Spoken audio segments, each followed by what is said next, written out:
رحمان الرحیم۔ تو دیکھیں اللہ فرماتے ہیں کہ ہنالکا، یہاں پر تبلو جانچ لی جائے گی، کلو نفس، ہر جان، یہاں پر جانچی جائے گی، ہر جان جانچ لے گی کیا، ما اسلفت، کہ اس نے کیا آگے بھیجا، سمجھ آ جائے گی کہ اس نے کیا آگے بھیجا، وردو، اور اس وقت وہ لٹائے جائیں گے، اللہ، طرف اللہ کی، مولاہم الحق کی، اپنے سچے مولا کی طرف، اس وقت سمجھ آئے گی۔ اللہ فرماتے ہیں وَضَلَّ عَنْهُمْ، اور گم ہو جائیں گے ان سے، مَا كَانُوا يَفْتَرُونَ، جو وہ دنیا میں جھوٹ گڑتے تھے، وہ ساری چیزیں ان سے ختم ہو جائیں گی کہ ہمیں یہ بچا لے گا، وہ بچا لے گا، کوئی نہیں بچا سکتا۔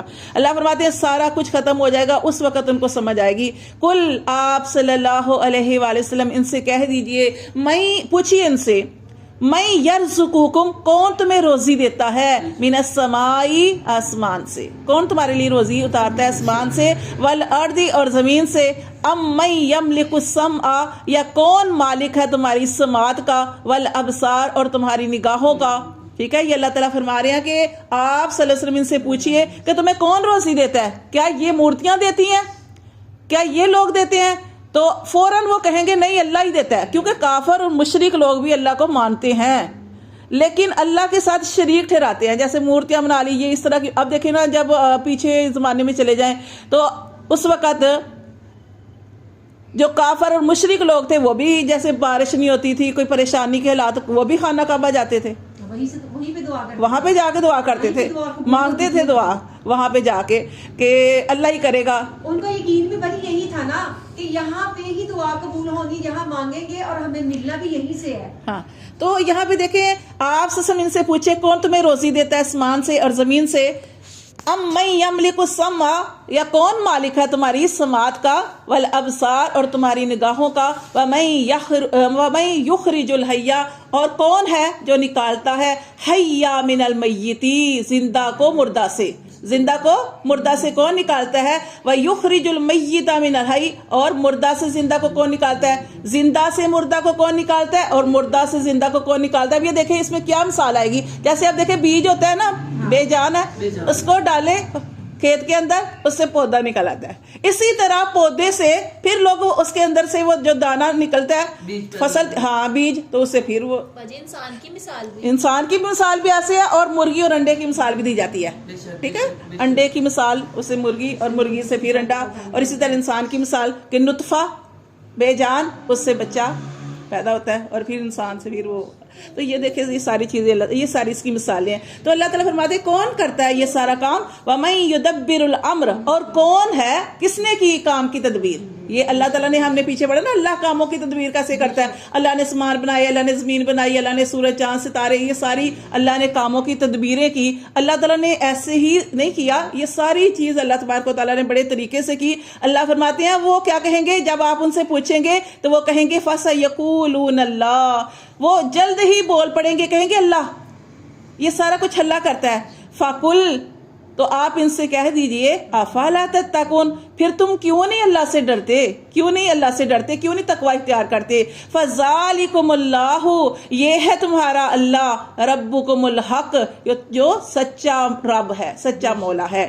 فماذا بعد الحق، تو کیا ہے بعد حق کے، الا الضلال، مگر گمراہی، حق کے بعد کیا ہے، گمراہی۔ فانا تصرفون، پھر تم کیوں نہیں سمجھتے، کہاں پھرے جاتے ہو، کہاں پھرے جاتے ہو۔ کذالک، اسی طرح، حقت، اسی طرح لازم ہو گئی، ثابت ہو گئی، کلمات، بات، ربی کا، تیرے رب کی، علی الذین، ان لوگوں پر، فسقوا، جو نافرمان ہیں، نافرمانوں پر، انہم، کہ بے شک وہ، لا یؤمنون، کہ وہ ایمان نہیں لائیں گے۔ فاسق، نافرمان لوگ کبھی ایمان نہیں لائیں گے۔ ہم نے پیچھے ایمان والوں کی مثال پڑھی، ایمان والے کوئی، اللہ جب قرآن کے اندر کوئی مثال دیتا ہے فوراً کہتے ہیں حق ہے، کافر کہتے ہیں، اعتراض کرتے ہیں، یہ کیسے، وہ کیسے، اس کی بریکیوں میں جاتے ہیں، اس کی بریکیوں میں جاتے ہیں، اور وہ کبھی بھی فلاح نہیں پا سکتے۔ اب جیسے کوئی بھی اللہ کا حکم آ گیا آپ فوراً اس کو مان لیں، ایک اسی لیے زیادہ سوال نہیں کرنے چاہیے نا۔ اسی طرح میں نے آپ کو بتایا تھا کہ ایک صحابی تھے، آپ صلی اللہ علیہ وسلم نے جب کچھ چیزوں کی وضاحت کی،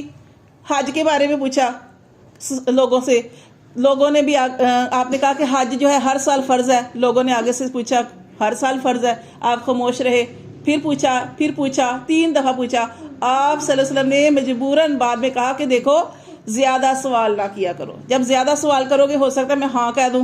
ہر سال حج کر سکو گے؟ فرض ہو جائے. ایک آدمی نے کھڑے ہو کے پوچھا کہ اللہ کے رسول میرا باپ کون ہے؟ تو آپ نے فرمایا کہ تو فلاں کا بچہ ہے اور تو حرام سے پیدا ہوا. وہ فوراً اپنی ماں کی طرف گیا. وہی بات، یعنی کہ بے جا سوال کرنے اللہ کو پسند نہیں ہے. ایک آدمی نے کہا جس سے ابو پہ اللہ نے پردہ ڈالا، پردہ ڈالے رکھنا ہے. ہاں، ایک آدمی نے کہا کہ اللہ کے رسول میں اپنی بیوی کو اپنی بیوی کو نہیں، کوئی شخص جو ہے اپنی بیوی کو کسی مرد کے ساتھ برائی کرتے ہوئے دیکھے، زنا کرتے ہوئے دیکھے تو کیا کرے؟ اگر وہ گواہ ڈھونڈنے جاتا ہے، کیونکہ قرآن کے اندر ہے گواہ لاؤ 4، اگر وہ گواہ لینے جاتا ہے اتنی دیر وہ تو فارغ ہو چکے ہوں گے، پتہ نہیں کہاں ہوں گے، تو کیا کرے؟ آپ نے کہا کہ 4 گواہ ہونے چاہیے. آپ سے نے منع فرمایا کہ زیادہ سوال نہیں کرو، لیکن اس نے پوچھا، اللہ نے وہ معاملہ اس کے ساتھ کر کے دکھا دیا. پھر وہ سارا واقعہ آگے ہم پڑھیں گے کہ 4 گواہ، پھر وہ 4 گواہ نہ ہو تو پھر خود ہی گواہی دیں. وہ 4 گواہی خود ہی گواہی دے کے 4 دفعہ خود گواہی دینی، اور 5ویں دفعہ یہ کہنا ہے کہ اگر میں جھوٹا ہوں تو مجھ پر اللہ کی لعنت، اللہ معاف کرے. تو اس لیے زیادہ سوال نہیں کرنے چاہیے. جیسے یہ قرآن کے اندر اللہ تعالیٰ نے فرمایا نا کہ جو اللہ تعالیٰ کو حکم آ جائے اس کو مان لو، اس میں آپ نے زیادہ بحث مباحثہ نہیں کرنا، یہ کیسے وہ کیسے. اب یہ دیکھیں یہاں پہ یہ وہ مانتے تھے کہ اللہ نے سارا کچھ کیا، اللہ ہی آسمان سے بارش برساتا ہے، اللہ ہی روزی دیتا ہے، اللہ ہی مردے سے زندہ کو نکالتا ہے، زندہ سے مردے کو نکالتا ہے، سب کچھ کاموں کی تدبیر اللہ کرتا ہے. فوراً بول پٹے، لیکن پھر بھی وہ اس طریقے سے نہیں مانے، کیونکہ وہ فاسق تھے، نافرمان تھے، اور نافرمانوں کو کبھی بھی ہدایت نہیں ملتی. اللہ نے کہہ دیا کہ دیکھو تمہارا رب تو یہ اللہ ہے، اللہ کے رسول نے فرما دیا یہ ہے تمہارا رب جو سب کچھ کر سکتا ہے، لیکن اس کے باوجود وہ نہیں مانے. اللہ تعالیٰ فرماتی ہیں تو یہ ایمان نہیں لائیں گے. کل آپ صلی اللہ علیہ وسلم سے کہہ دیجئے، حل من شرکائکم، کیا تمہارے شریکوں میں کوئی ایسا ہے، من یبدأ الخلق، جو نیا پیدا کرے. جیسے اللہ تعالیٰ نے کیا کیا، ہر چیز کو نئے سرے سے پیدا کیا، تو تم میں سے تمہارے شریکوں میں سے کوئی ایسا ہے من یبدأ الخلق، جو پہلی بار تخلیق کرے، ثم یعیدہ، پھر تخلیق ہی نہیں کرے بلکہ اس کو اٹھائے بھی، اس کا اعادہ بھی کرے. اللہ مارے گا پھر اٹھائے گا، کوئی ایسا ہے؟ قل اللہ، تو آپ صلی اللہ علیہ وسلم فرما دیجئے یبدأ الخلق، کہ اللہ ہی ہے جو پہلی دفعہ بھی پیدا کرتا ہے، ثم یعیدہ، پھر وہی اعادہ کرے گا. فأنا تؤفکون، تم کہاں بہہ کے جاتے ہو؟ کوئی ایسا کر ہی نہیں سکتا تو تم کہاں بہہ کے جاتے ہو؟ کل، تو آپ صلی اللہ علیہ وسلم سے کہہ دیجئے، حل من شرکائکم، کیا تمہارے شریکوں میں سے کوئی ایسا ہے، من یہدی، جو راہ دکھائے، الی الحق، حق کی. پیچھے ہم نے سبق میں پڑھا کہ واللہ یدعو الی دار السلام، اللہ تمہیں سلامتی کے گھر کی طرف بلاتا ہے. اللہ فرماتے ہیں یہاں پہ آپ سے فرما رہے ہیں کہ کوئی ہے ایسا کہ تمہارے شریکوں میں سے جو راہ دکھائے حق کی؟ قل اللہ، تو کہہ دیجئے کہ اللہ ہی ہے، یہدی، جو راہ دکھاتا ہے، للحق کی، حق کی. افمن یہدی، تو بلا دیکھو وہ جو راہ دکھاتا ہے، الی الحق کی، طرف حق کی، احق، وہ زیادہ حق رکھتا ہے، ان یتبع، کہ اس کی پیروی کی جائے. جو راہ دکھاتا ہے وہ حق رکھتا ہے کہ اس کی پیروی کی جائے. امن لا یہدی، اور وہ جو نہیں راہ دکھا سکتا، الا ان یہدا، مگر یہ کہ وہ خود راہ دکھایا جائے. وہ تو ایسے ہیں کہ ان کو خود راہ دکھائی جائے.